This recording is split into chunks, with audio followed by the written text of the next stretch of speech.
Good morning, everyone, and welcome to the Holmdel Chamber of Commerce. It's late in the summer now. Kids are getting ready to go back to school, and no better place to be here. And Bell Works is open, fantastic shops. Barbella right behind us here. So many excellent, wonderful things going on. And look up at bell.works for an incredible Halloween program coming up soon. Real big stuff happening at Bell Works. I want to thank Ralph Zucker and the Somerset Development team for hosting us. The Holmdel Chamber of Commerce is all about government, business, nonprofit, and wellness. And we're going to talk about some real important information today, so we're going to get right to it. And I'm going to introduce our guests, and we're also going to go around the room. But I'll lead it off by saying this. In the Overdose Awareness Month, which is this month, we're wearing purple to recognize the importance of it. Is there still a stigma on overdose?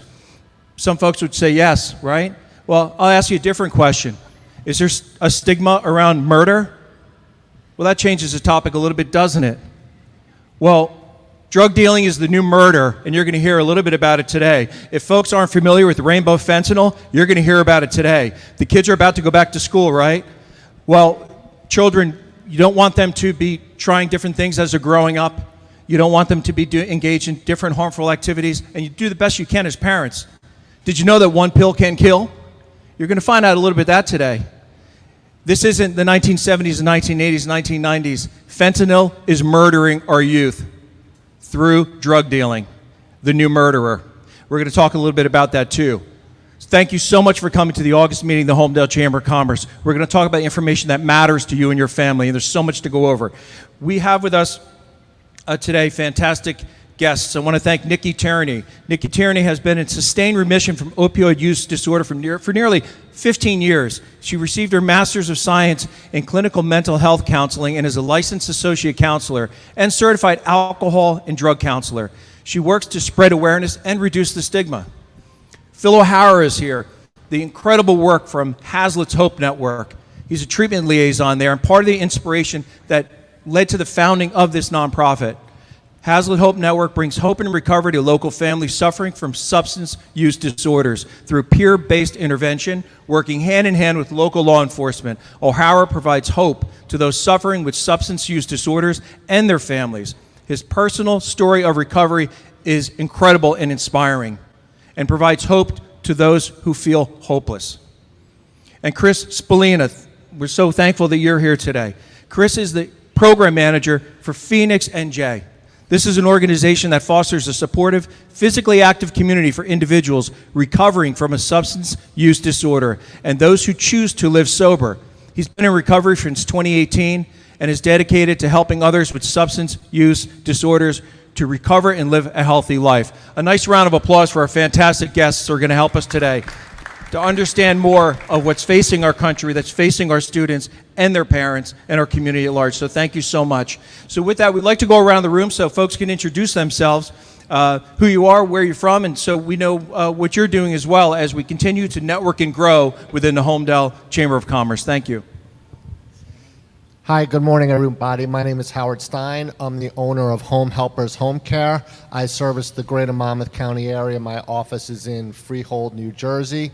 We provide a little care for mom and dad in the house as they age. That includes personal care, companion care, and 24/7 living care.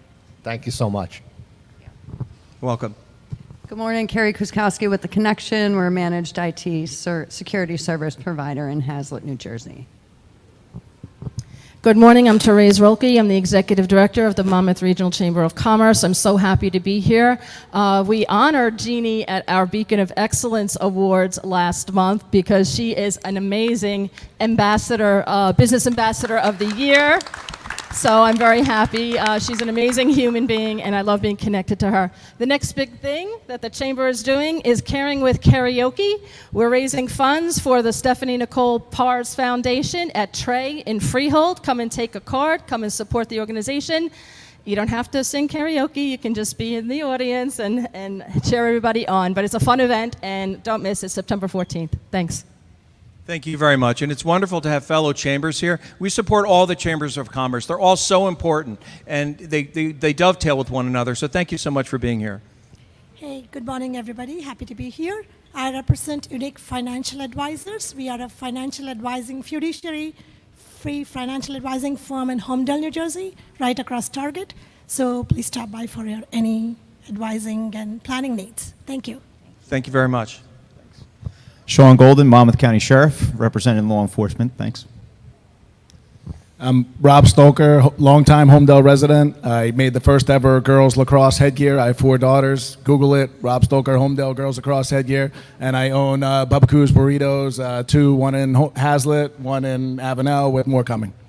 And that's Hummingbird Sports, local entrepreneur.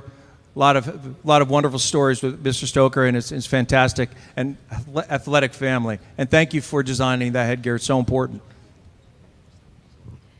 Hello, I'm Adrienne Marsigliano from Exit Realty East Coast.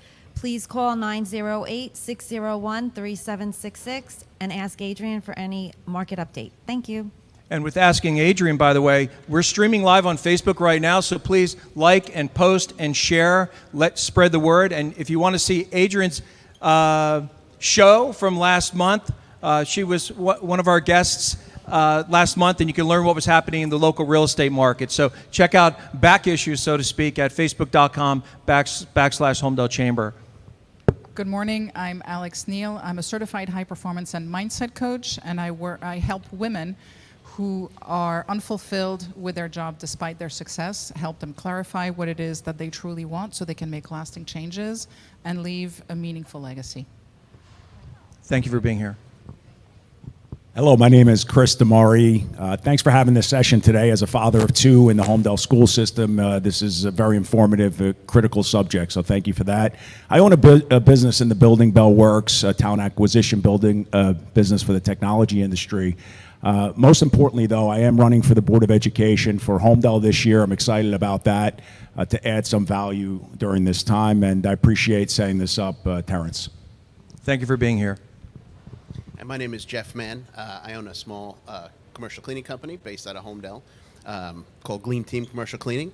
I also am running for board with Chris here and another gentleman named John Buckley. So thank you, Terry, for having us. And it's a great topic and happy to be here. Thank you for being here today. Good morning. Dan Bodner, work for Edward Jones as a financial advisor. So I deal a lot with long-term, short-term structured plans, 529s, 401ks. Long-time resident here in Holmdel, had 4 kids, 1 graduated, 3 more to go. Thank you for setting this up, as this is a very important topic, obviously, with our kids. Thank you. Thank you so much. In addition to being a financial coach, he's also the coach for Holmdel Football 10U, and what a fantastic coach he is with their first big win. A little selfish plug. My son works for this fine man. He's 10 years old. He's one of his part of his team. So thanks, Coach, for all that you do. Awesome. Hi, everyone. I'm Carly Dietrich. I am with Seacrest Recovery Centers.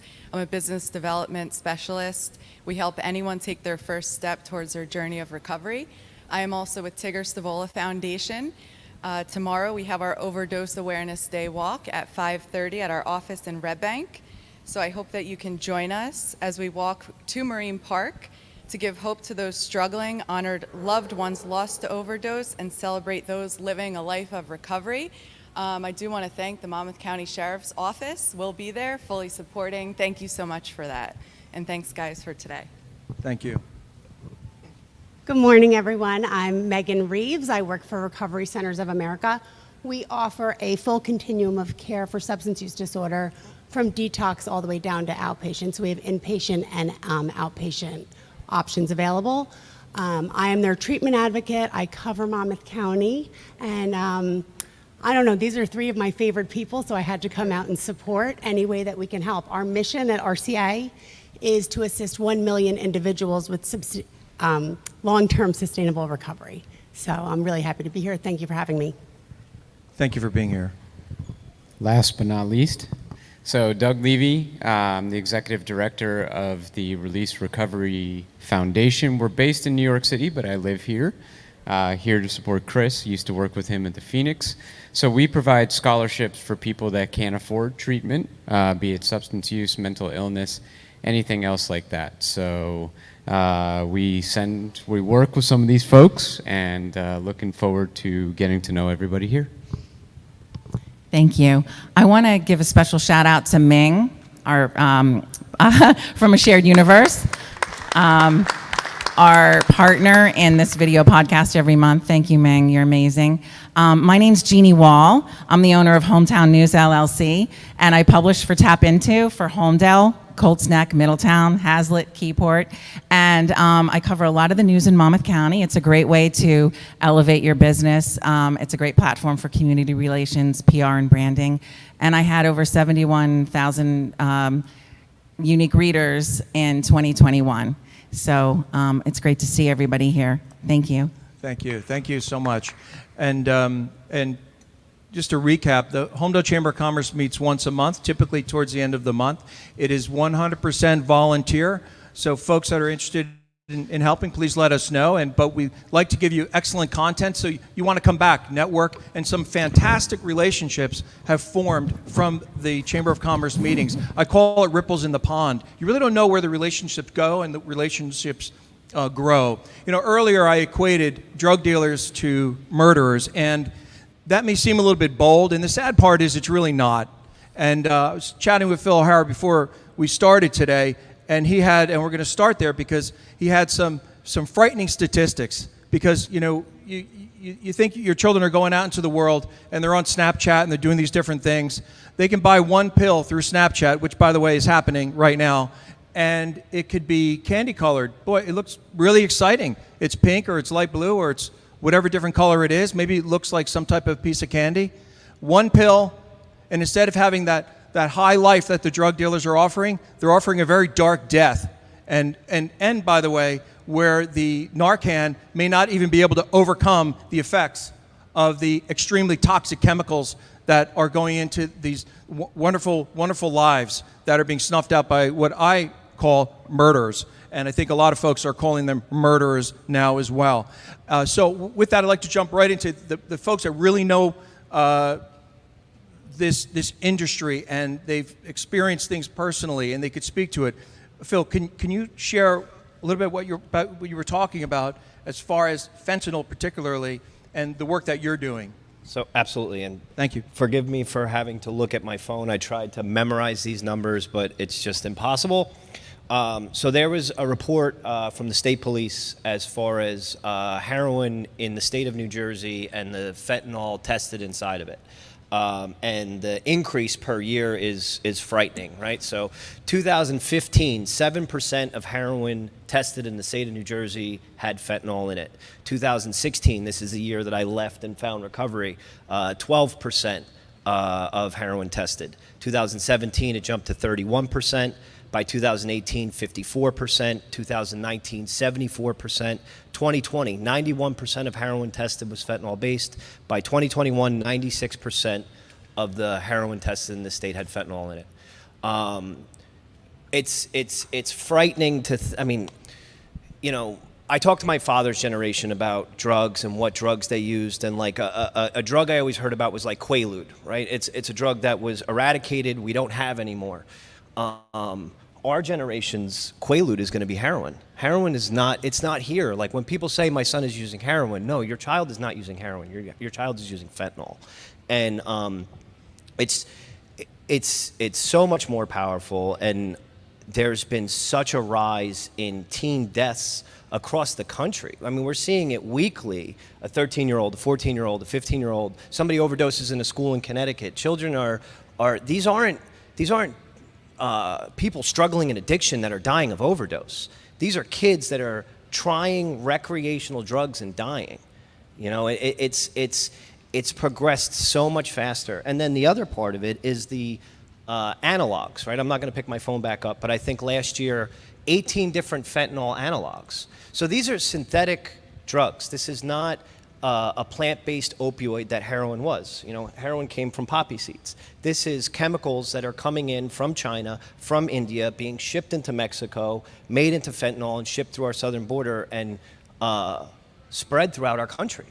And the change that these chemicals are having on the actual person that's struggling is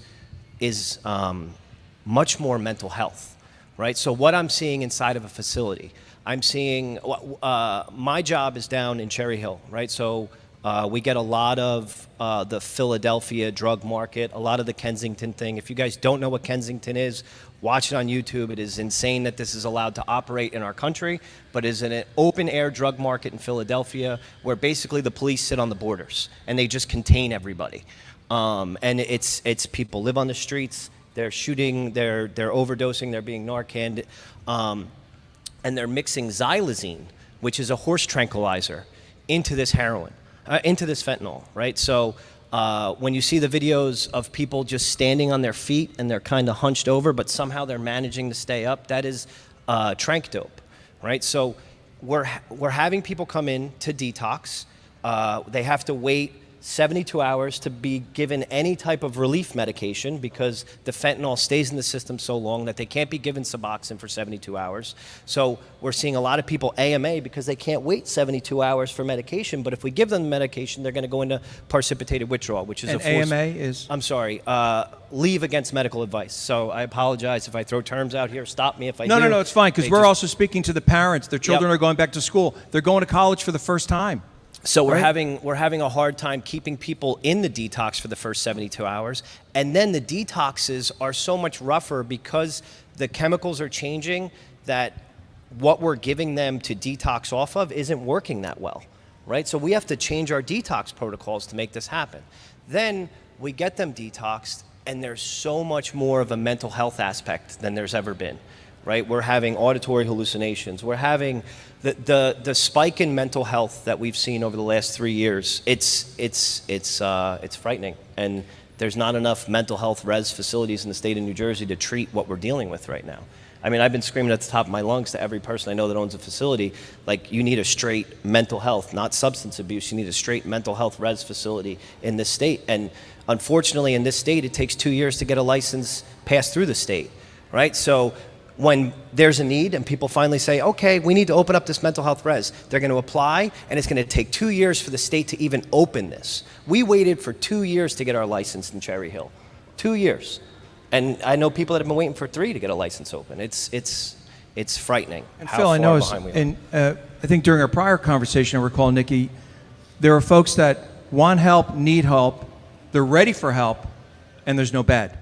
Can you speak to that? I recall having that conversation. So you're looking for help, you're crying for help.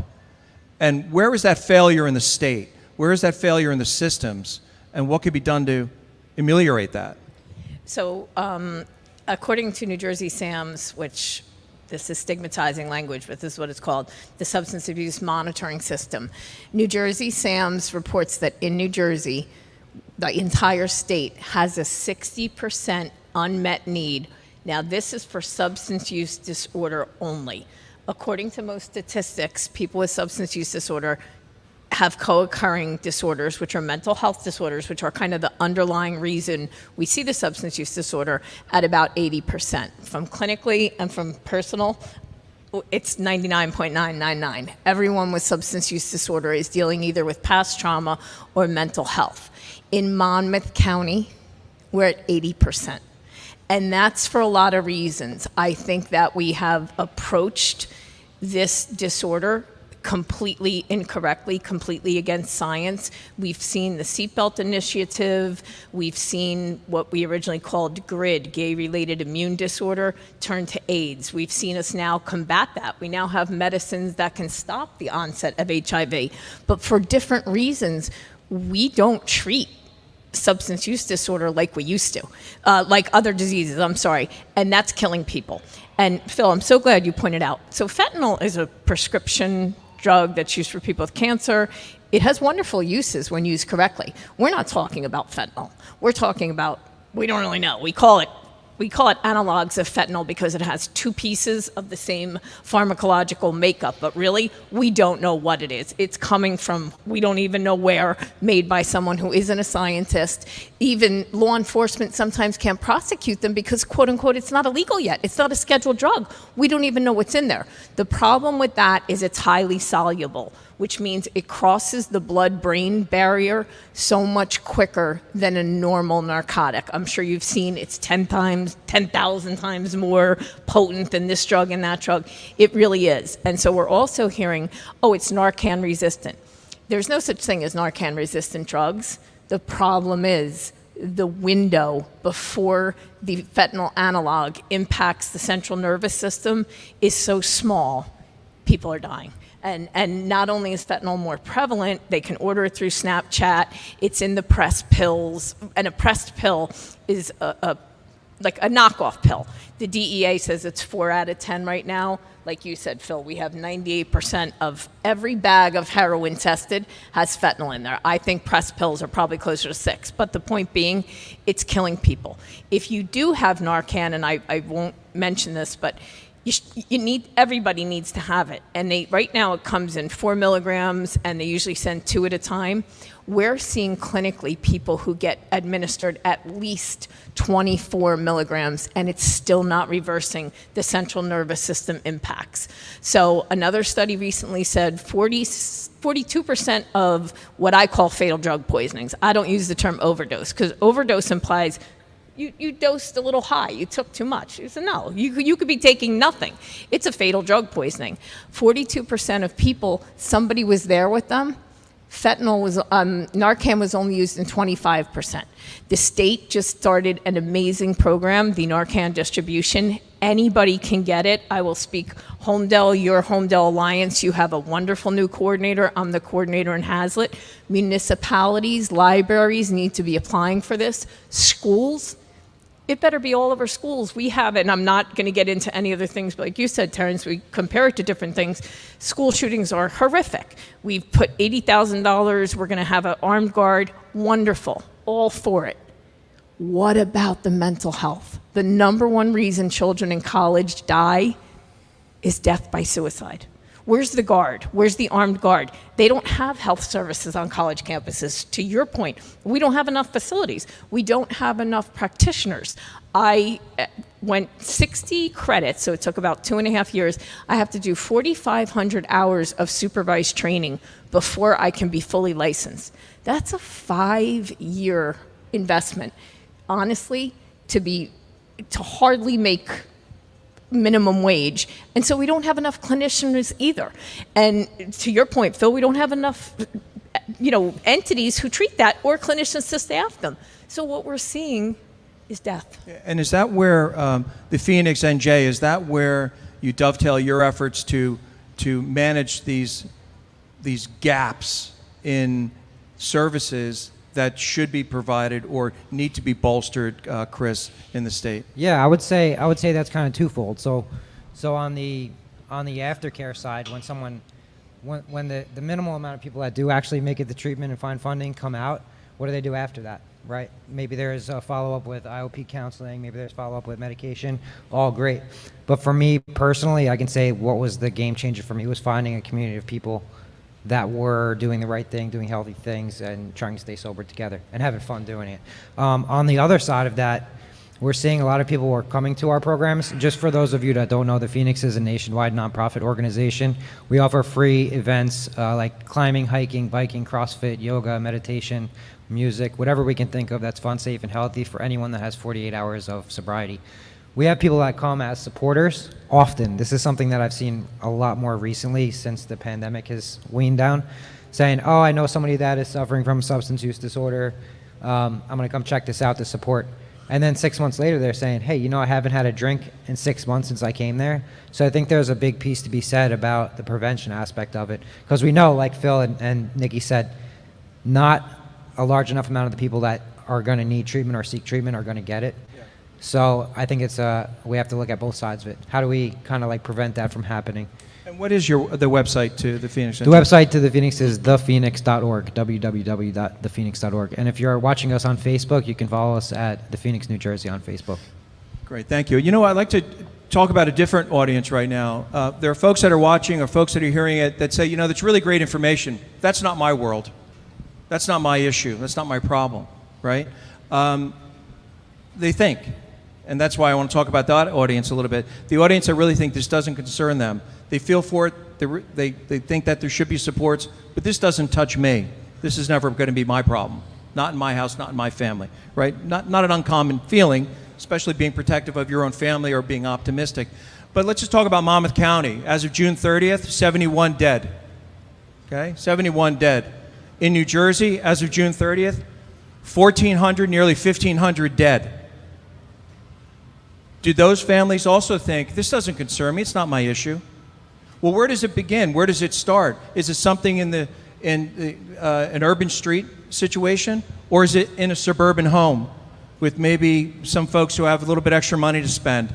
Or they're on Snapchat too long because they're in the room with the door shut because everyone's so busy and a little bit too much time on social media unmonitored, as an example.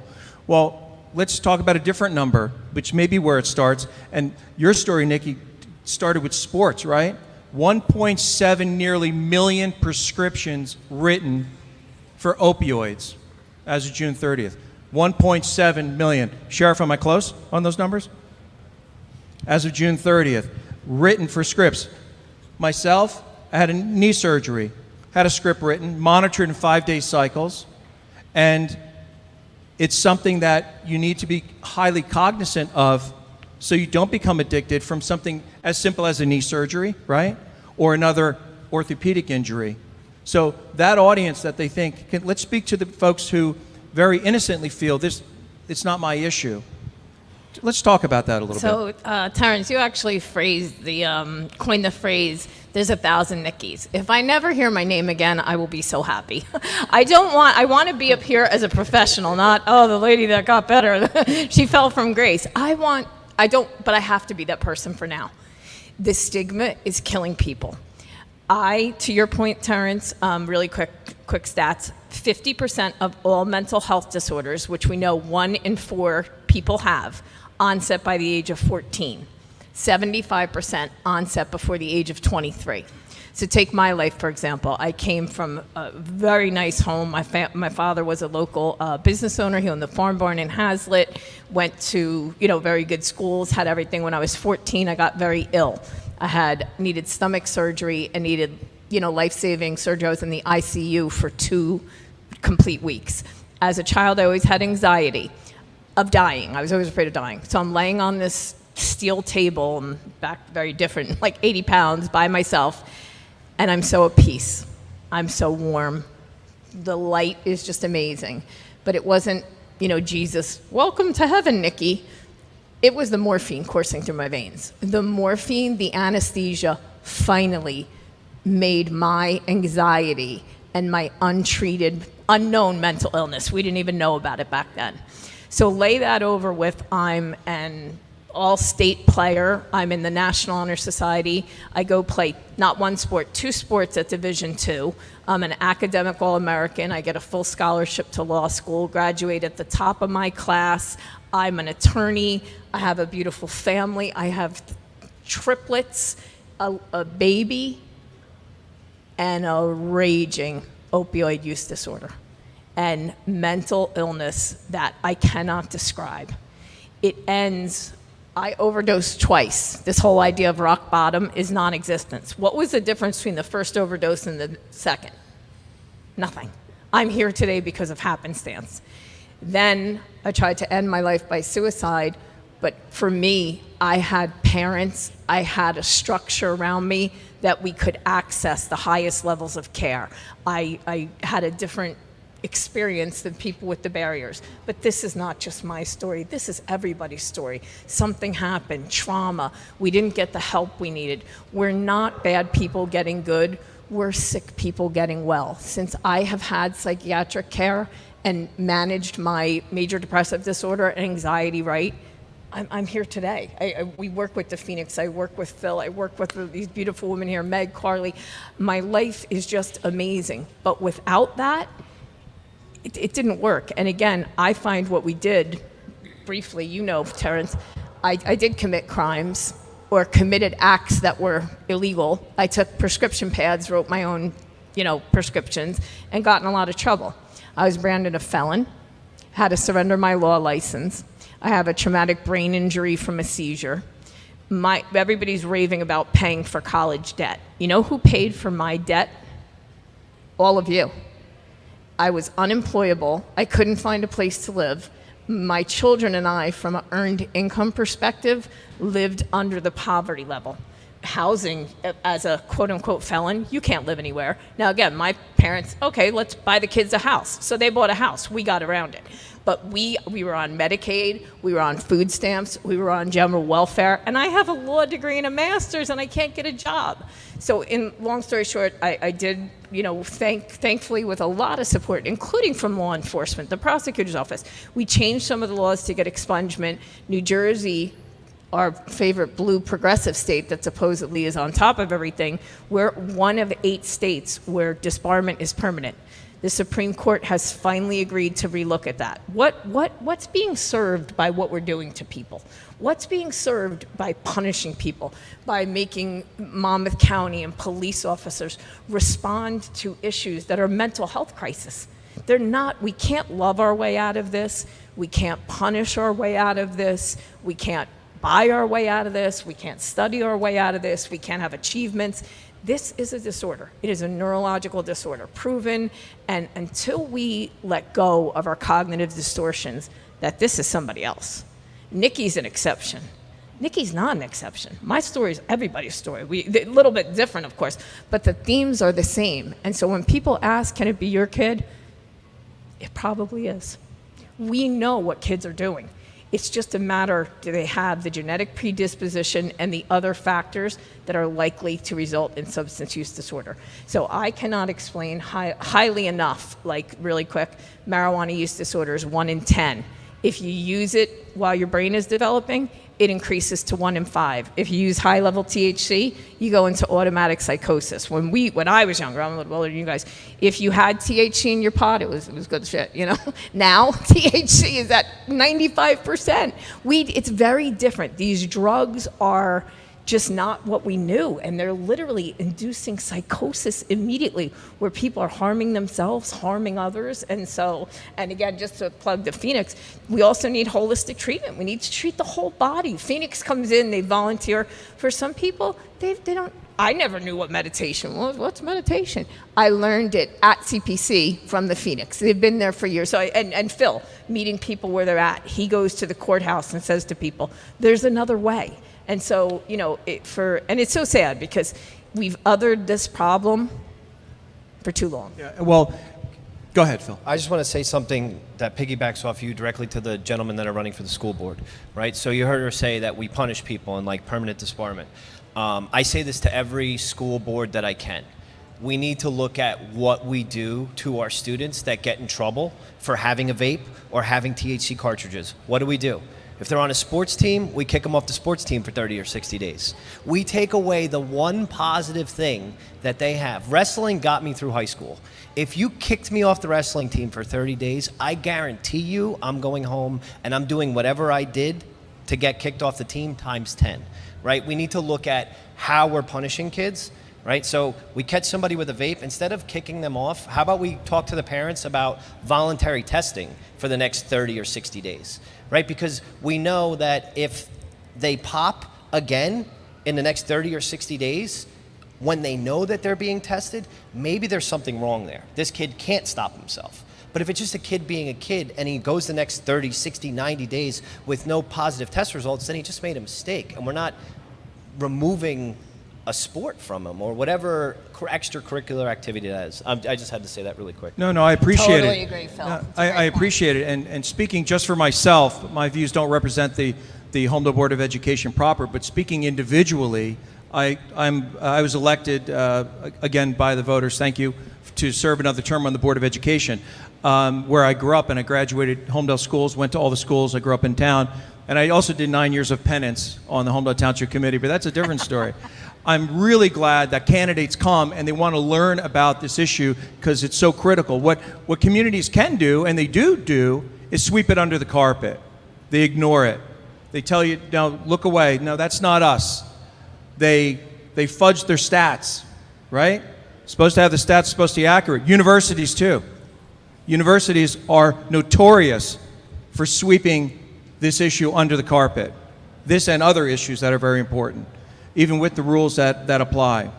But other communities don't. Other communities are leaders in communicating effectively what the challenges are and harnessing their their know-how for good. And one community that's exemplary here is Hazlet. And so with Hazlet Hope Network, can you share, Phil, the work that you're doing? Because Hazlet has been, as all communities have been, deeply impacted by substance use and the issues surrounding it, but it's been very proactive in acknowledging and working and going to better place that other communities, frankly, and school districts should emulate. Can you share a little bit of that story, because that is in your backyard? Yes. Right. So what we do at Hazlet Hope is I want to thank Hazlet Police Department initially, but the county, the Bayshore Chiefs, they allowed somebody into their department who a very short time earlier was a nuisance to them, right? My last arrest in Hazlet was in 2016, the night before I went to treatment. By the end of 2017, they were allowing us into that same department to help people that they arrested, right? So what we do at Hazlet Hope is we're RORing people, right? We're releasing people on their own recognizance in the state of New Jersey. We've moved towards bail reform, so people aren't going to county jail. They're getting arrested and they're getting released, right? And people are getting picked up multiple times in one night. My last night, I got arrested twice within 30 minutes. That is a true story. So what the Hazlet department was seeing was that there was a gap in services, right? That people were getting arrested, they were getting released, getting arrested, and getting released. So they allowed a recovery coach to come into the department and talk to them before getting released, right? While they're still in handcuffs, like, hey, what's going on? Do you want to get some help? A lot of times they don't. A lot of times they're like, yeah, no, I don't really have a problem. And sometimes they're at their absolute broken point and we get them to go. Right, but the ones that don't necessarily want help, say, no, I don't have a problem, they end up getting picked up like a month later, and we're back in front of them in the same bench, and it's like, hey, bud, what's going on now? How do you feel? Like, oh, and it's that second, that third, that fourth interaction that finally they're like, all right, annoying bald guy, like, I'll listen to you. And, what I really love about our county is we have a Bayshore Chiefs Association. All the chiefs in this county are super connected. Right, all the departments really, really work together, and the Hazlet department saw that it was working. Word of mouth. Keyport said, "Hey, why don't you come into us?" And before you know it, we get phone calls from Holmdel, Keyport, Kingsburg, Union Beach, Hazlet, Keyport. I probably said Keyport twice. Sorry, but we have a whole area of the county that calls for help, right? And we have community members like Megan that step up and take these calls, and we help these people find recovery services. But one of the issues that I have to say I'm seeing in the field, and Nikki, I know that you might disagree with me on this, right? We have moved towards this bail reform, away from any type of punishment, completely towards getting people help, right? And I think we have to find a happy medium of somewhat having repercussions, because I'm dealing with situations where I have parents. It's the same kid. It's the same individual. I've Narcaned a kid, got him into help, and he's gone out and he's in and he's out and he's in and he's out. Dad calls, finds, 5 bundles of heroin. The kid's breaking windows at the house, and there's nothing he could do to get him to stay inside of a facility. At this point, Dad's like, dude, just take him to county. Take him to county, get him out of here, like he's gonna die. And there's nothing we could do. They're not taking him to county, right? There's zero repercussions for this person to find any type of help. And, they're going to say, the opponents of what I'm talking about are going to say, oh, well, there's no outcome study that say when you force treatment on people or when people get arrested that there's any positive benefits. But my lived experience tells me I've spent enough time in the rooms and I've heard enough stories of people saying, I dried out on the county floor for the last time and I couldn't do this anymore. After 15 times of going through detox in county, my lived experience tells me that that's not exactly true, right? Another problem that we're having, we can't get somebody locked up for a crisis situation for more than 72 hours. This is a true story. I had somebody leave my job, come back 2 hours later, and this is me dealing with this. He came back, he had a hoodie up, he had a little bit of blood on his face. I said, dude, what happened? Like, yeah, some blood on your face. He moved his hoodie to the side. He showed me a 2-inch gash in his neck that he opened with a razor blade, and he said, I told you not to mess with me. Again, mental health. He didn't hit his jugular vein. He opened his neck up. I could see into his neck, right? As far as top 10 worst things I've ever seen, it wasn't as bad as a Narcan because I knew he wasn't gonna die, right? It was like, okay, this is really gross, but he's not blue, right? We got the Cherry Hill Police to come. They took him to Jefferson Memorial. I'm thinking like, this guy's gotta be mandated to some type of involuntary treatment. We follow up with Jefferson Memorial. He was out in 72 hours. 72 hours, and he had a self-inflicted knife wound to the throat. There is a huge gap as far as just this mentality that we have to let people decide, right? I'm not saying we have to remove decisions from people, but I'm saying that we do have to find some type of happy medium where people are clearly a danger to themselves and they need to be held. I like to add something to that. Yeah, thank you. This is twofold. One thing I'd like to mention is I went to prison in 2013. So like incarceration is part of my story. After I got out of prison, I stayed clean and sober for a little while, basically until I got off parole and there was no oversight on what I was doing, and then, went back to my substance use. The last time that I used was May 24th, 2018, where I had a very near fatal overdose, my fourth in like a 3-month period. And what was the final thing for me was I was lucky enough to be lodged at the Monmouth County Correctional Facility there for 2 months. And knowing that incarceration was part of my story before, I've been to Elmira, which is the maximum security facility in New York State. I knew I didn't want to go back to prison or die.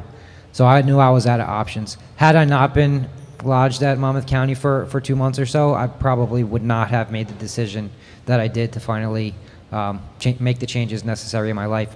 And part of that, just to kind of like piggyback and give some credit where credit is due, is I'm also from Hazlet, and when I was in Monmouth County, my family was able to call Phil from Hazlet Hopes Network, and they were able to help find me some treatment. So I don't know if I ever formally thank you, but thank you for that. That's because great if it wasn't for that, I wouldn't be here today.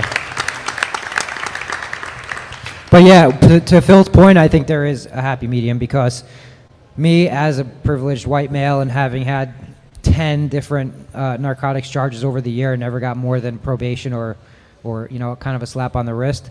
Had there been some other law enforcement consequences for me earlier on, maybe this would not have gone so far. That's me. That's not the same for everybody. People react differently to different types of consequences. Me personally, where, like I said, I was privileged, my family was well off, I was able to get really expensive lawyers and pretty much go to court and get the lowest possible consequence for everything for years. This fly is really killing me, right? But that's not It's everybody's. actually a GoPro camera. It's a GoPro. It's a drone. It's a drone.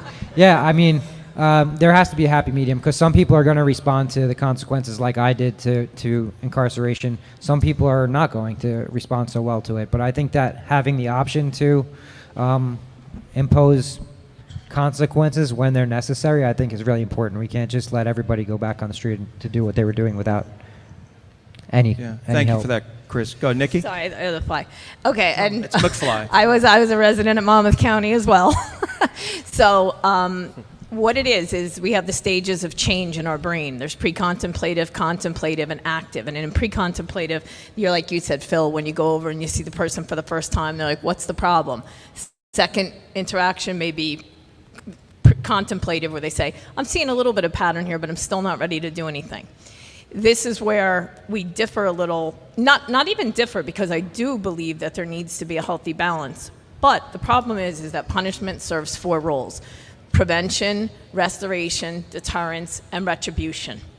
And if we say to someone, we're going to incarcerate you, and we don't give you the services, and the means to change the situation, to make the changes in the stages of change. It's called motivational interviewing. There are a lot of things we can do to assist that process, but thinking that we just again, dump it at Monmouth County, 98% of people who are incarcerated get out.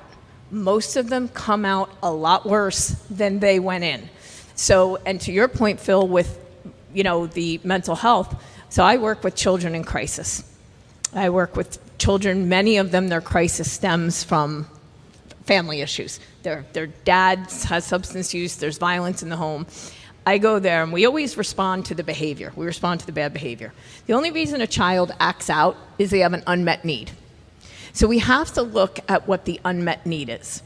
And when I look at these children especially, we're realizing that, again, we haven't given people the skills to cope with life without difficult things. I have had some of these amazing children tell me they're thinking of ending their life. They want to die by suicide. We take them to the hospital. They wait in a hospital for a bed in solitary confinement at a minimum of 72 hours. We have no psychiatric beds in New Jersey. If you do get in, Phil, to your point, you're out usually within 72 hours with no follow-up plan. What happens to the suicidal thoughts? That's why we're seeing children unfortunately die by suicide at college. So I absolutely, am not just hug everybody and give everybody a pat on the back and you'll do better next time. I definitely believe that there has to be a balance. But again, and I graduated from drug court. I graduated from drug court because I had parents who could pay my fines and drive me every day. The people that don't have cars, the people that cannot get to Monmouth County, the people that can't pay their fines, they're going to keep violating and they're not going to get better. So I definitely understand that a consequenceless world doesn't work either. Consequences are a big part of motivational interviewing.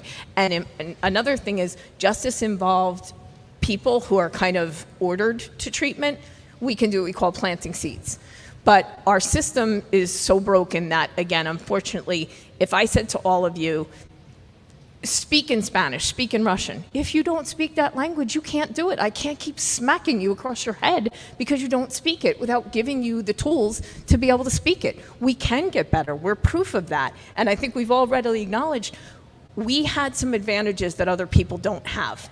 And those are what we do, what the Phoenix does. It's called bridging the gaps. Let's bridge the gaps in prevention. We're doing that through bringing prevention into schools. Have these programs. We have alliances. Some of the municipal alliances don't do programs. This is wild. What we know that why children use drugs. There's risk factors and preventive factors. Give the children the tools. Right now, all we're giving them is risk factors. I mean, I believe every child basically has some experience with vaping. You're, again, rewiring your brain. The brain damage you're doing is just amazing. So we have to reduce the stigma, and I do definitely feel, I understand that there must be some consequences, but again, up until today, I don't feel that we've balanced consequences with tools, with treatment, with redemption. Thank you. Go ahead, Chris. You said something that I think, two pieces that I think are important. One example of that balance that you're talking about with consequences and punishment to services, we have a program in Lowell, Massachusetts that was actually sponsored by the Sheriff's Department there, where in their community corrections facility, we have a full gym and yoga studio in the facility. So the men and women that are in there get exposed to sober active community before they leave. Then when they leave, they actually come back to do their parole and probation checks in there, and they work out next to their parole officer, probation officers, and it's kind of shifting that stigma both ways. Where we're used to going somewhere thinking like, I got to go to my probation officer, this is part of punishment. But now it's like, I'm going to go see my probation officer, I'm going to throw down a CrossFit workout with them. It kind of changes the dynamic a little bit. And to your point about stigma, I think we have a really long way to go, obviously. And I would have never done this before, but because of the organization I work for, you've seen our shirts, they say sober on the front. I wear a shirt that says sober about 200 days out of the year, right? And it's like, I really feel like it's my job to kind of make it cool. Like people see me out climbing rock walls or doing yoga or whatever it is, and I have people come up to me in the mall and be like, I really love your shirt. It's like, it's cool. This can be a fun thing. It's not like the end of having fun when you finally get sober. I know that's like how I probably would have thought when I was 14 and in high school, that like I can't have fun without drugs and alcohol, but now I can't imagine doing it any other way. So I think we have a lot of work to go, but I think we're the examples to. Yeah, I was be going to able say do the same that. thing. I totally agree. I still speak with my probation officer. I go back to drug court to get back. And again, imagine 3 people up here. We've all been in Monmouth County. We're all That's what doing I was just well. about to say. Is I didn't want to be left out, but I am also alumni of Monmouth County Correctional Institution. should get shirts. Can we get Megan a is too. MCCI? Shout out Sheriff Golden. Thank you. We get some MCCI alumni shirts. That's great. Seriously, Monmouth County does so much. I can't tell you how far Monmouth County is ahead of the game. We work with the prosecutor's office. We basically, we've kind of formalized Hazlet Hope's assist program. There is now an amazing diversion program that started out on a trial in Long Branch, provided everyone with counseling. So you're arrested in Long Branch, we immediately get you in, we get you to meet with a counselor, get you assessed, and as long as you complete treatment, and this is the difference, you don't plead guilty and later get an expungement, you never go into the system. That it's called Recovery Diversionary Program, and it's now going to open up to countywide. But the problem is capacity. Once we open this up countywide, we don't have enough treatment. I call them beds, whether it's inpatient or outpatient. We don't have enough beds, but diversionary programs work. It meet people where they're at. Health, we know what for mental health works. Physical activity, we know it. I've seen it. Meditating, so it's amazing. And there's definitely ways to make a happy medium. I want to thank you for that. Here we have, we don't know, I mentioned ripples in the pond earlier. I could almost guarantee that a life will be saved by this meeting today.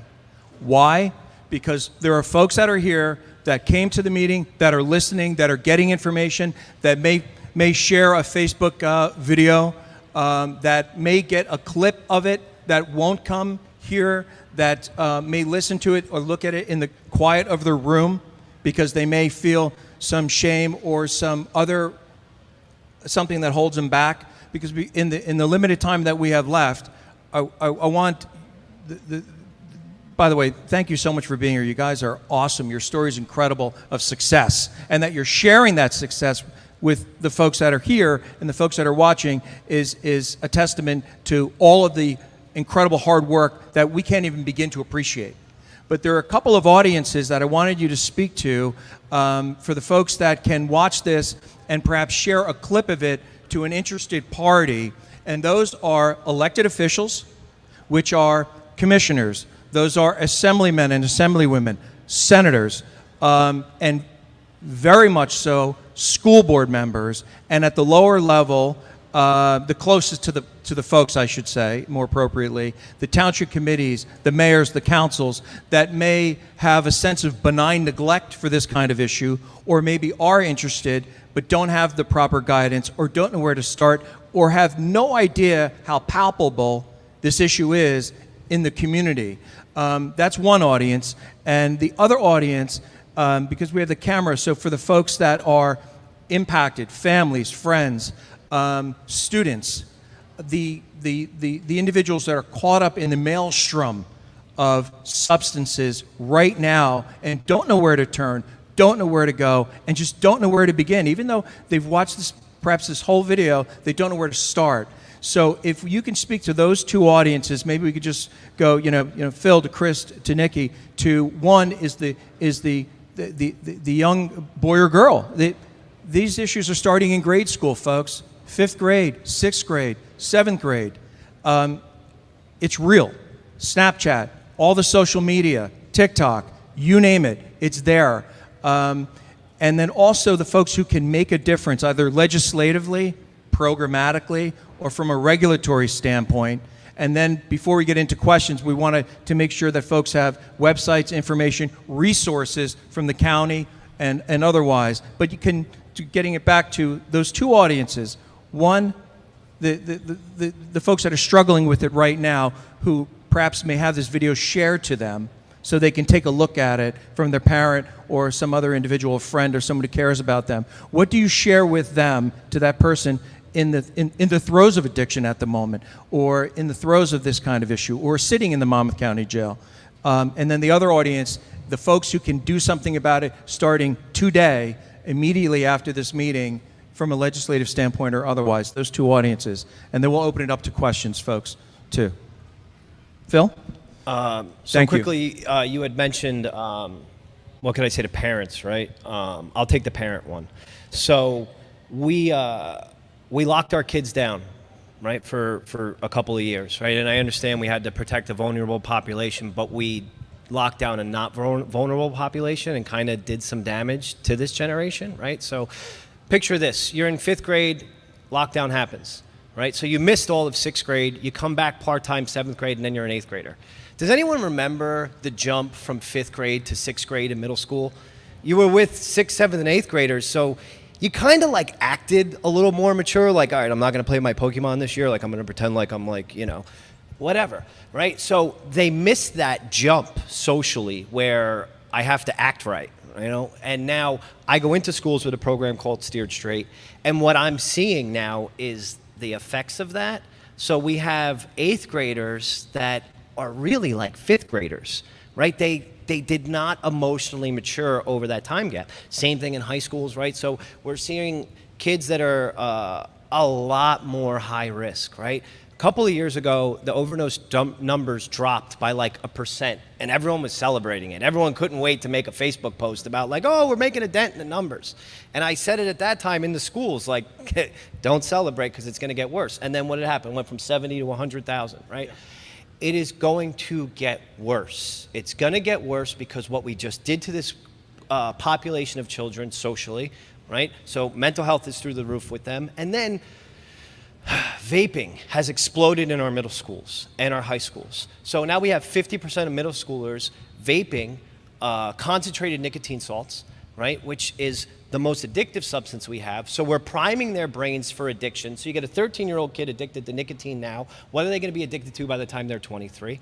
They're smoking concentrated THC pens. We just legalized marijuana in this state. Legislators are, oh, you know, tax money and social justice reform. We did not legalize plant-based marijuana that was around when we were in high school. That's not what we legalized. That was a 12% pure THC plant. This is now a 95% pure THC oil. And we're seeing youth. Can you repeat that potency? Just listen to the potency so we've of taken what it, children are We've taken it from faced with. 12% THC in the plant, and now we have plant-based marijuana that's up to 45% THC. That is not natural. That is science. That is GMOs. That is pesticides. That is science, right? 45% in the plant. And then we shot butane and propane through that oil and came up with a concentrated THC oil, which is 90 to 95% pure THC. I just got a phone call yesterday. The kid, he's in high school, on the football team, smoked concentrated THC oil, went into a full-blown manic state, and was manic for 4 or 5 days. They had to put him into the hospital, right? We're seeing kids go into psychosis from THC. This population of child is more at risk than any in history between the lockdown and what's going on with the nicotine and the concentrated THC. So that's number one. To the parents, you have to understand that, like we were talking about the not my kid thing, that is not a thing anymore. This generation is at risk. And we're gonna see the effects of this 3-4 years down the road. And everyone that was celebrating, locking our kids down and advocating for it, I wanna see them in 2 or 3 years, right? We cannot continue to lock down these kids. It's not gonna help. Right, I heard about Philadelphia masking kids again. It's not going to help. And then what was the to the policymakers, right? The fact that I said it earlier. The fact that it takes 2 years to get a license for a facility to open in this state right now is insane. The fact that we have a handful of people to monitor like 2,000 facilities is insane, and that's why it's backlogged, right? So not only can we get not get new facilities open, but current facilities that are opening that are not operating ethically and not doing the right thing are not going to get shut down. They're just going to open, and people are going to get crappy treatment. Right? And we know of places that operate that should be shut down, and they're not going to be shut down because we have a handful of people to do the job. So I don't know who's in charge of hiring those people and what office that is, but we need more people in that office in the state. Thank you so much. Chris, families, legislators, would you like to speak to those two audiences? Yeah, I'll start with legislators and I think business owners since we're here with the Chamber of Commerce. I think two parts to that. This is a completely bipartisan issue. There's no we're crossing the aisle on this one. This is not like we're going to do it this way or this way. We have to do it. Whatever it is, whatever it takes to work together, we have to do it. Support your local nonprofits. There's a ton of nonprofits out there doing really great work that have experience with this. If you want to make a difference and you don't know how, reach out to one of us. We can help you figure out how to help. And on that note too, working together. Since there are so many great nonprofits, treatment centers, all these things around, like this is not a like let's do it all ourselves. This is the mindset of abundance. We're all out there with the same mission, trying to help people. Me personally, I work with Tigris DeVoe Foundation, RCA, Release Recovery, Hazlet Hope, CPC, anyone here that's doing great work, we're partnered with them because together we can make a difference. This is not, I'm going to figure out how to do it. Together we're going to figure out how to do this. Oh, I almost forgot Monmouth County Recovery Court too. We work with anyone that wants to make a difference. So please, let's do this together. It's the only way. And to parents, just don't give up. I mean, you know, if my parents had given up on me, I probably would have given up on myself too. But same to you. If you want to make a difference and you don't know where to start, or if your kid is struggling and you don't know where to start, reach out. There's a ton of people that have been there before you that can help at least show you the path. Thank you so much, Chris. And Nikki, legislation, regulatory, systemic programming, and then families. Yeah, and I'll piggyback what Chris said. I learned this from a mother who lost her son. When red and blue are mixed, obviously Republican and Democrat, they make purple, which is the color of overdose. We need to work together. This is not at all a political issue. This is, you know, again, we have slight differences on how we approach things. We better all be together, all hands on decks, pulling forward. Legislators, elected officials, respectfully, if it's about us, it should include us. We know we can all offer a lot of insight. And again, respectfully, these aren't, you know, Nikki Tierney's opinions. This is based on science. I'm quite, educated in this. We know what works. We can look at other jurisdictions. We can look at other states. We're implementing it here. But one of the most important things we have is policy levers in this fight. And once we begin to change what's around, that's called the macro, then we can begin to face, micro. Deal with individual families. And this is the most important part of this entire presentation. For the people who are currently, experiencing substance use disorder and their families, and I mean this for all of us up here, this is no plug. I have a self-funded nonprofit. I don't even take donations. It's called Hope is Never Lost. And hope is the bedrock for resiliency. Resiliency is our ability to withstand challenges. And I promise you, hope is not lost. For me, the three of us sitting here, I promise you it can get better. We are all here to help. I don't have all the answers, but I do know one thing. I will walk this journey with you. We will help get you to where you need to be, and we will work together. Please do not feel alone. There's no judgment. And again, if I can get better, absolutely anyone can. My parents unfortunately died tragically, but they're the reason I'm here.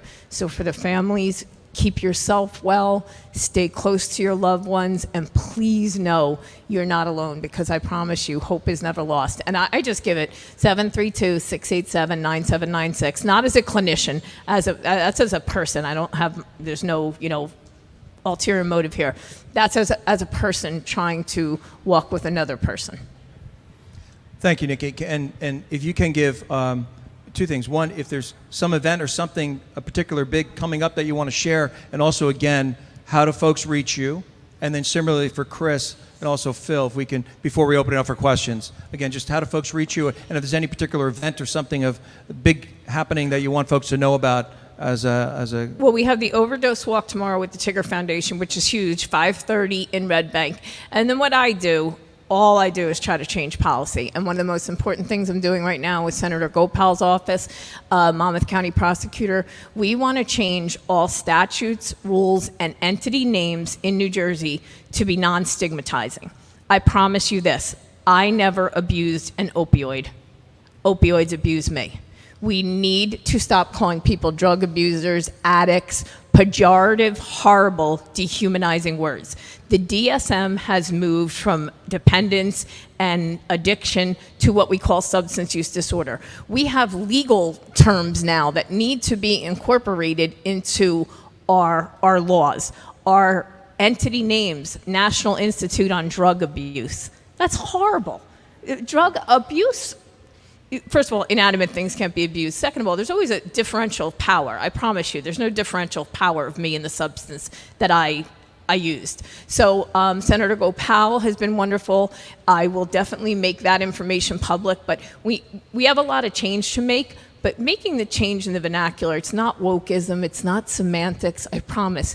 Not for me, because my self-identity is okay, but for my children. I want my children to hear me spoken about as a human being, not, oh, she's an addict. Oh, she used to be. No more of that. We don't call people clean. I wasn't dirty. I'm in sustained remission. That's the term for where I'm at. And so I think that that's really important. And then I also, too, we've got to do something with the regulatory. We can't get places open. We can't get nonprofit. I read they just put more people on the cannabis committee to review applications. Are you kidding?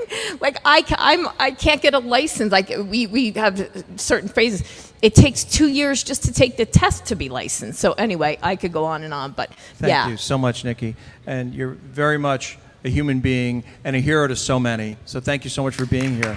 Yeah, absolutely. Chris? Yeah, as far as events, so we are co-sponsoring the Tigger Stavola Foundation Overdose Awareness Walk tomorrow in Red Bank. So if you're free and you're interested, please join us. It's at Tigger Stavola Foundation at 5:30 in Red Bank. I don't have any other special events I'm going to advertise, but we do host about 30 events per week. So if you are interested, every day, multiple events per day. Whatever it is that you're interested in doing, we have something for you. I think tonight we have a dance fitness class, a yoga class, and a CrossFit class, and a hike. So check out our website, www.thephoenix.org. If you want to reach out to us by phone, it's 732-739-RISE. Thank you so much. Phil? As my friends on this couch will know, so October 12th is the most anxiety-ridden day of the year for me. And Megan, right?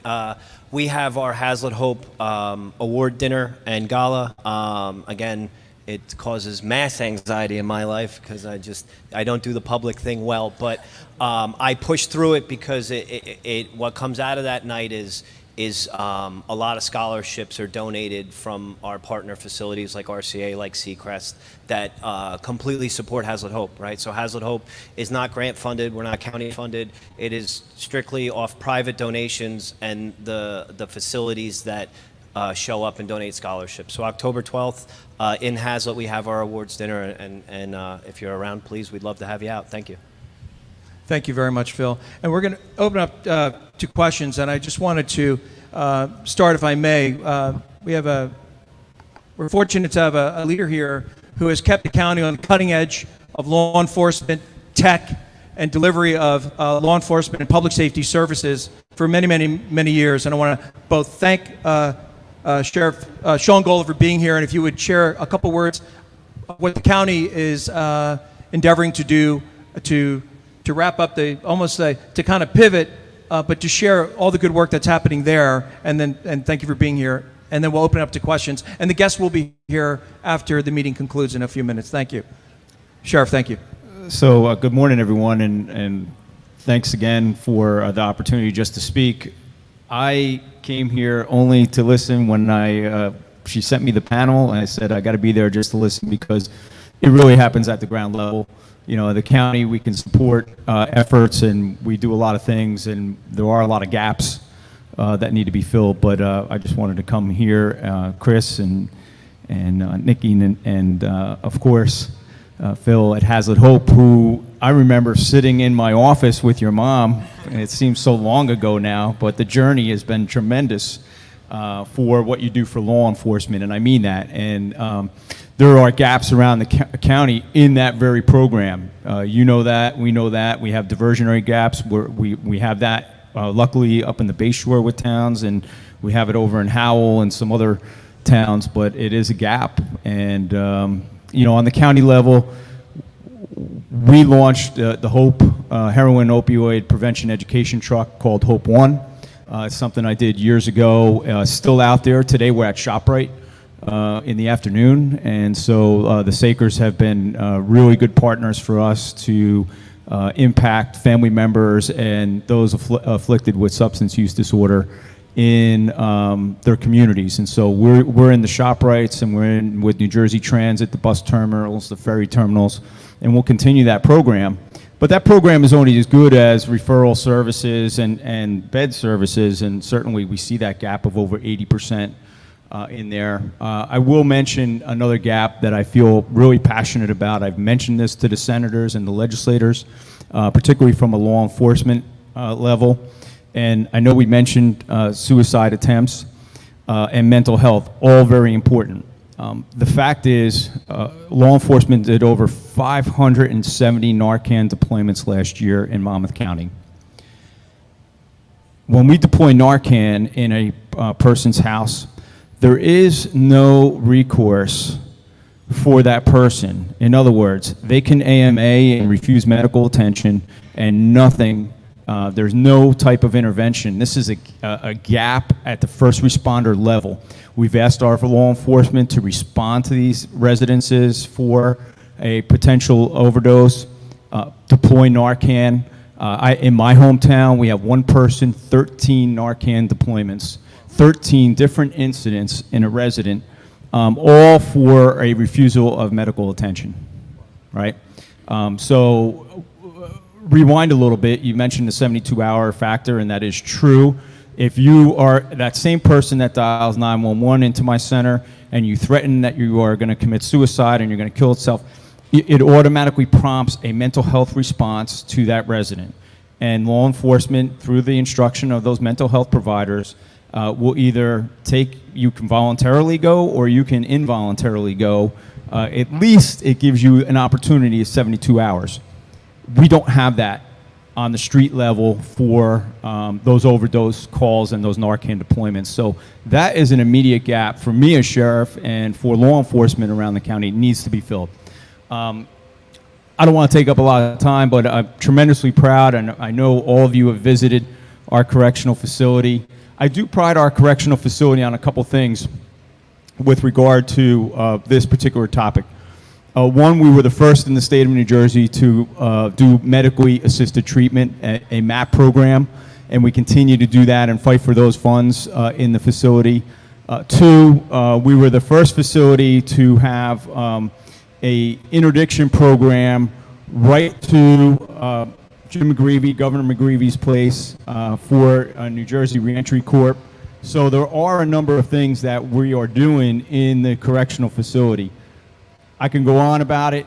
Unfortunately, we don't see a lot of those afflicted, and then when we do, they're in and out of our door in 24 hours. They don't even have a chance for detox. They don't even have a chance for MAT program or anything else, so it becomes very challenging. But anyway, thank you to all the panelists for really highlighting the gaps that we need to fill collectively and drawing attention to everything for the family members out there. Thank you very much, Sheriff. Sorry, can I just one thing? I cannot explain how important your MAT program is. It saves lives. People who go in, to incarceration or a period of, abstinence are 125 times more likely to overdose. I cannot explain the amount of lives, because when you leave prison, again, you cannot get an appointment right away. The sheriffs, they make sure they leave with enough medicine, which is the gold star treatment. Everyone agrees. I'm not pushing it, but it is one of the most effective harm reduction strategies we have.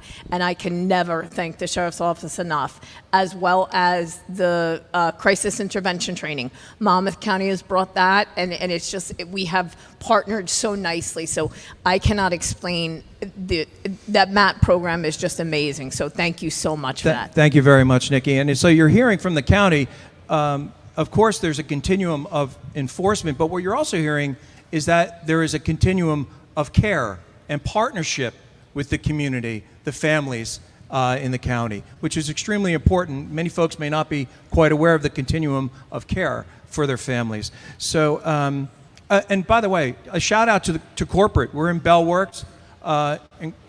Incredible as far as their support of the community. The Saker family and ShopRite, those corporate partners to help folks get to a better spot is extremely important, and the funding that they provide. So thank you to the corporate partners. Jeannie. Is this on? Yes. Okay. I wanted to say, You know, Sheriff Golden, you came and spoke to our chamber. It was before the pandemic. And you said a couple of things that really resonated with me. And one of them was, what do you say to people that might say, not in Holmdel, that doesn't happen here? And you talked about the financial piece of it. Oh, well, when you look at the 174 deaths and over the 800 overdoses in the county last year and the 570 Narcan deployments, they are evenly distributed among the towns. I will tell you, not one town is more than the other. In fact, I'll say this, and I say it all the time. Now, my sons are in college, they're almost graduated, but they used to ask me in high school, Dad, can I have $20 out the door? Now, think about this. In Holmdel, it's easier, right? We have we meet the median average income in Holmdel of over $84,000. Listen, Monmouth County's fortunate. We have a very nice community. We have a very nice county. We have an affordable county when I say that we have the means. The means is twofold. You're giving your son or daughter $20 that they're asking for lunch. Do you know where that's going during the day? Do you? Right? Because that buys 4 bags of marijuana, it buys 4 little bags of heroin at the train station. And I constantly hear this from parents. We didn't know. We didn't know. But you're giving your son or daughter $20 every day to go out the door because they say they're going to buy lunch or stop for coffee or something like that. The second part is this. We are between 2 of the most highly density populated metropolitan areas. And again, Monmouth County is very attractive to drug dealers in the sense that our sons or daughters have the means, right? They have the means to pay for it.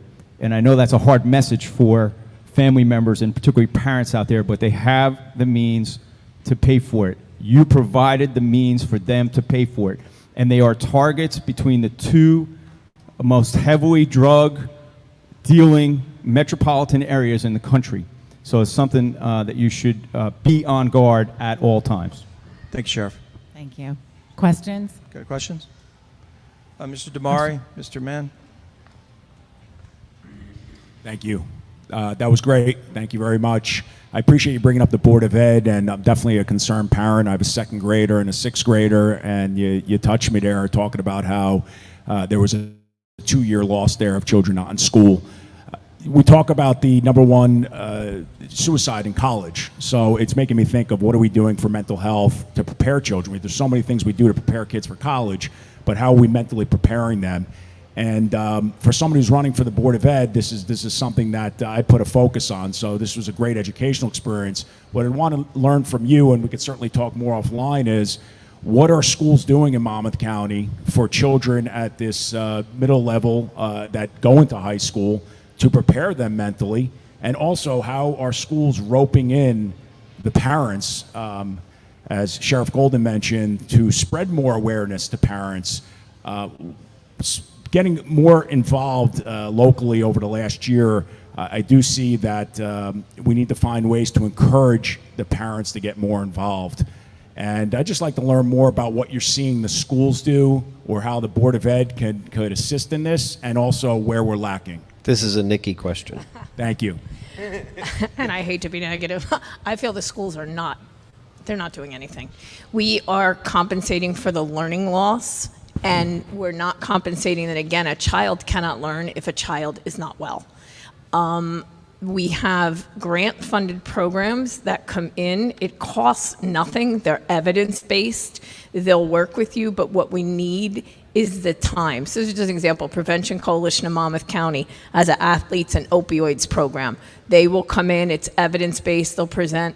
Nobody uses it. It's absolutely free. Nobody calls to get it. And again, we know they are at risk. There's another fabulous program.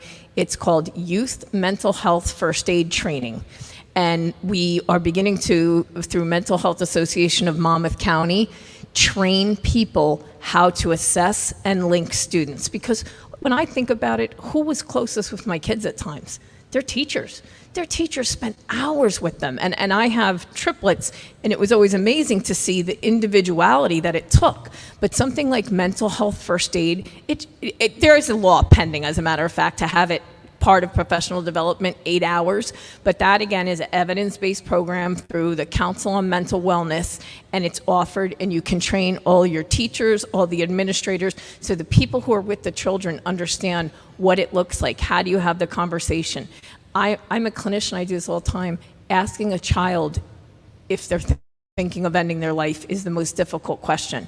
We got to start teaching people how to have that. We got to start teaching you how to react or what you do.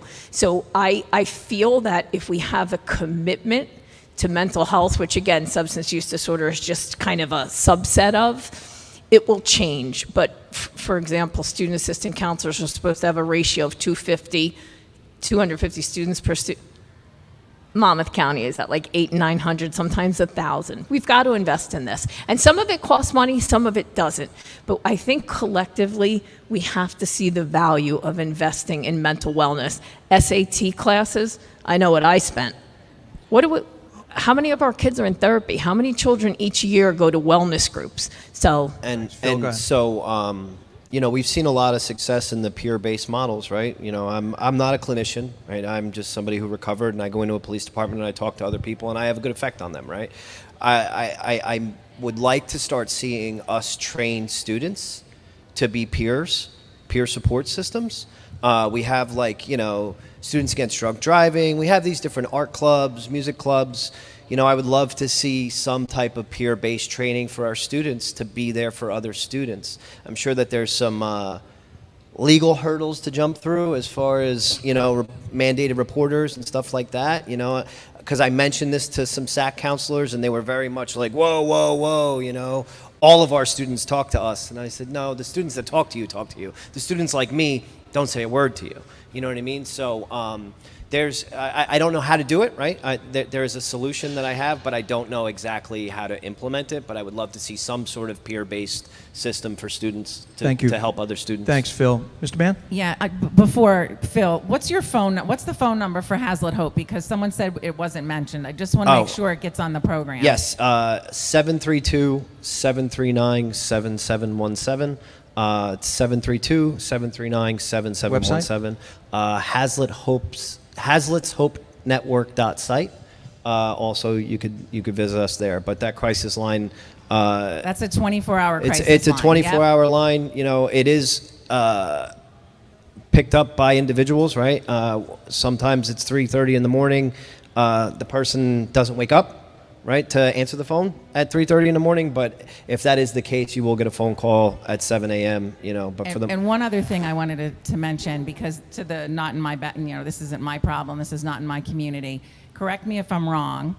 When I first reported on it, like 5 years ago, it was over 50 students from the Hazlet High School had died that had graduated or attended. Since 2001. Over 80 graduates of Raritan High School have died from suicide and/or overdose. Most of the suicides were substance use related. Some of them were just straight mental health related. But 80 students have passed. So that number.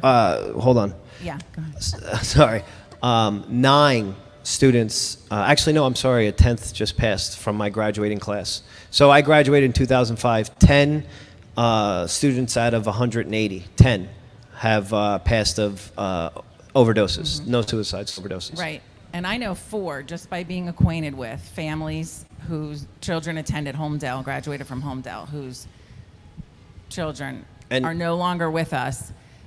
And That's so, me just knowing, talking to people and having friendships with different people. And so I think a lot of people inside the Hazlet community, they hear us say that, they're like, oh, you know, you shouldn't say that so much, or you know what I mean? Like, we have like a bigger problem than other schools. No, it's just that between me and Coach Nucci, Rob Nucci, my wrestling coach, who's still at the high school, between the two of us, that's what we came up with. I'm sure if you dig into Holmdel's numbers, I'm sure if you dig into Middletown's numbers, I don't think that we're unique. I just think that we're the only 2 people that sat there and tallied it up. Yeah.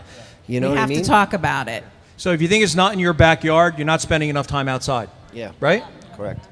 Get outside in your backyard a little bit more, and you'll see what everyone is seeing. If you don't know somebody who's passive an overdose, I'd find it almost impossible for you to not know someone who knows someone. right? So if you don't know somebody directly, you know somebody who has a family member or a friend that is passed of an overdose. Sir. Thank you. First of all, thank you. Thank you for being here. Thanks for doing this. It was a tremendous eye-opener for me. I took a ton of notes. I do have a question for you, Nikki. Growing up, I had a friend from affluent town next door, from Colts Neck. His opioid addiction started with trauma, and I know you mentioned that happened to you. I was curious if you knew how often does it begin with trauma, and how often does it kind of come in other ways? So that's an excellent question, because trauma is subjective. So we were hit by Hurricane Sandy, Superstorm Sandy, whatever it is. Let's say 80% of people are back in their homes now. Their homes are the same. They've recovered and moved on. 10% built their homes back nicer, and 10% still don't have their homes built. So trauma is subjective. And again, from lived experience, almost every individual I have deals with trauma. I used to think to myself, I didn't have trauma, I had a great life. What happened? No, Nikki, you almost died when you were 14. You had untreated mental illness for years. You wanted, so trauma it's not like, oh, you had to, witness a car accident and be in a, I do believe, and again, that's where the prevention programs come in. By teaching resilience, we teach children how to deal with the trauma they will inevitably face. Parents with mental health. Right now, I think in the jail, the 1/3 of people, this is a general statistics, not just Monmouth County, their parents were in jail. So now we're seeing the generational with athletes, the competition, the idea that the only way to pay for college is a scholarship from athletics. We're pushing our bodies, and then you get, a doctor, quite frankly, God love my son, he was a quarterback. If he couldn't throw, they're offering him opioids, versus another one of my children who had mental health. Nobody cared. So we're using physical pain and mental pain interchangeably, essentially.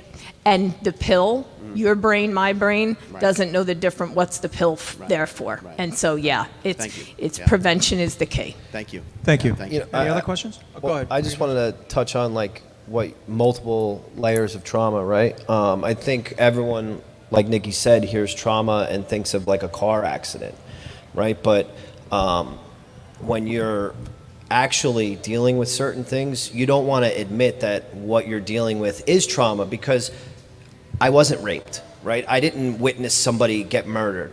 But the reality is, my parents went through a divorce at a very important time in my life, 13, 14, 15 years old, right? Their focus for about 2 years was not me and my brother, right? And you could ask these three, you could ask these, my mom is a saint, right? My mom, She is. She's a saint, right? She is a great mom.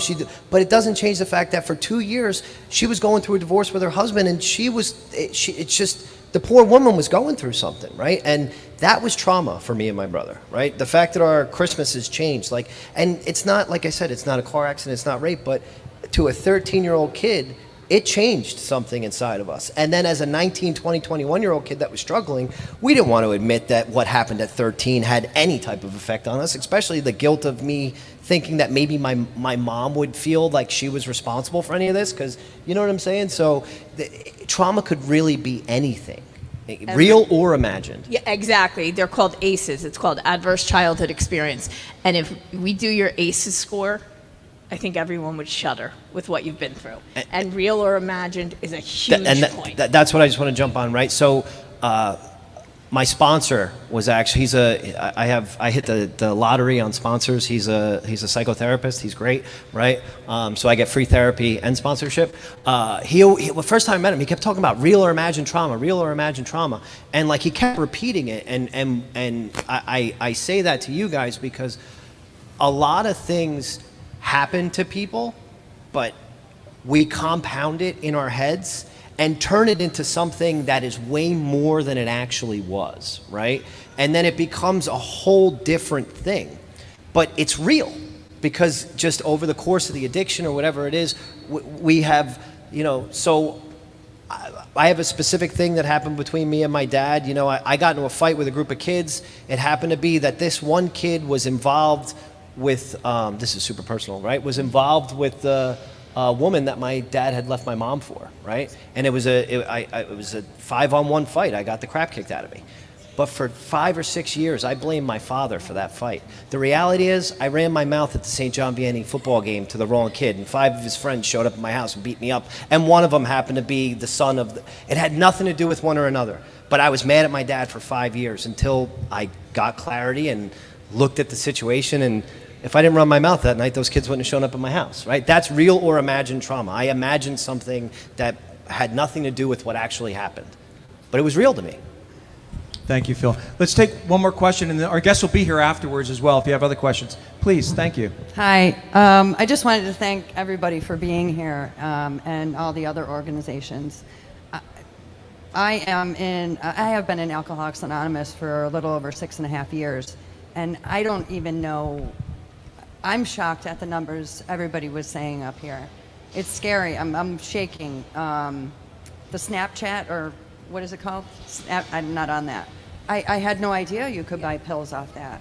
I don't know. And if I don't know and I'm not a parent, then do the parents know? Delivered to your home like a pizza. Yes. Within minutes. I can't. And I mean, I could go on and on. I've attended meetings for 6.5 years. I mean, I know how you guys want to keep going and going because you're struggling to let everybody know that this is real.